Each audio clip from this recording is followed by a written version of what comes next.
Et puis la vie au sein de l'institution parlementaire. L'Assemblée nationale donne le feu vert au gouvernement pour ratifier 3 accords de prêt avec la Banque islamique de développement, le Fonds koweïtien pour le développement économique et la Banque arabe pour le développement en Afrique. Le montant total des prêts s'élève à 65 milliards de francs CFA. Il est destiné à la construction de l'aéroport international Ouagadougou. Sougrinoma, Ibrahim Digma pour le point. À cette plénière, 3 projets de loi, tous relatifs à la construction de l'aéroport international de Ouagadougou-Donsin, sont adoptés.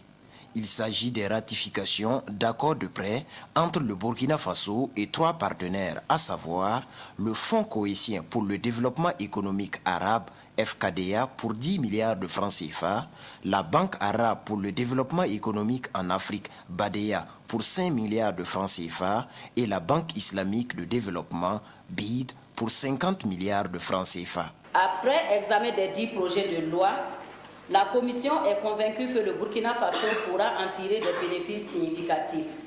Elle recommande par conséquent à la plénière d'autoriser l'adoption de ces projets de loi. La représentation nationale permet ainsi au gouvernement de pouvoir disposer d'un total cumulé de 65 milliards de francs CFA au profit du chantier de l'aéroport international Ouagadougou-Donsin. Ces financements que nous venons de faire ratifier par l'Assemblée nationale permettent véritablement de nous mettre maintenant dans de bonnes dispositions pour le démarrage effectif des travaux.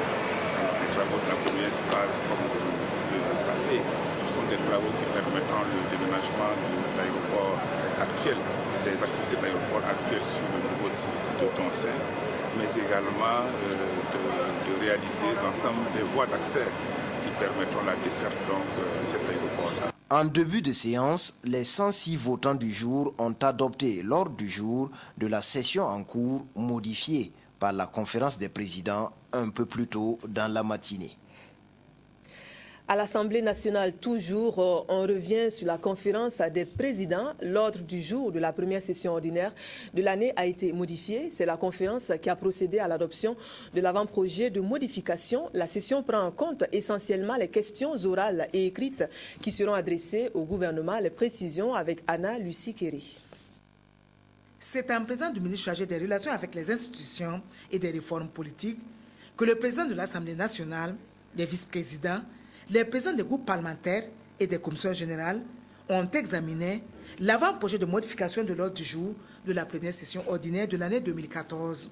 Ce sont pratiquement les mêmes textes de loi inscrits à l'ordre du jour adoptés avant l'ouverture de la présente session qui ont été reconduits.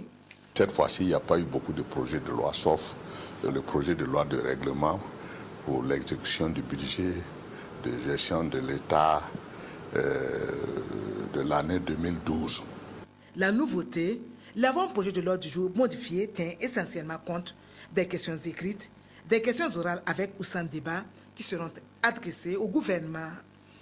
La première réunion de la conférence des présidents n'avait pas eu les questions posées par les députés au gouvernement. Cette fois-ci, nous avons enregistré environ 75 questions au gouvernement et il fallait donc que nous puissions nous retrouver pour inscrire ces questions à l'ordre du jour. Et maintenant, les vendredis seront réservés aux questions au gouvernement et l'opinion publique saura les questions que les députés posent au gouvernement. Il reste entendu, comme l'a souligné le premier vice-président de l'Assemblée nationale, que jusqu'au 4 avril prochain, le gouvernement peut encore déposer des projets de loi au Parlement pour examen et adoption.